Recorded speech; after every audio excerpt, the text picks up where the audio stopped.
This is HHR, and I'm about to show you guys how to replace this shock. A quick tutorial on how to replace the shock. First, you want to find something that you can stick in between here to raise this out. Something like this that you can fit in between there and poke it out. And here at the bottom, get that off from there. That shit just come right on off. So you gotta remove.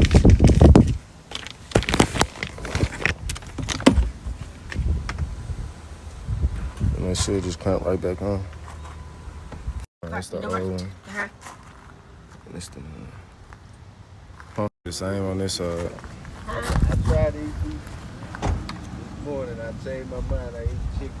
I went and got me a Philly cheese, chicken Philly cheese. It was pretty good though. Came right off. I went to Highway 55.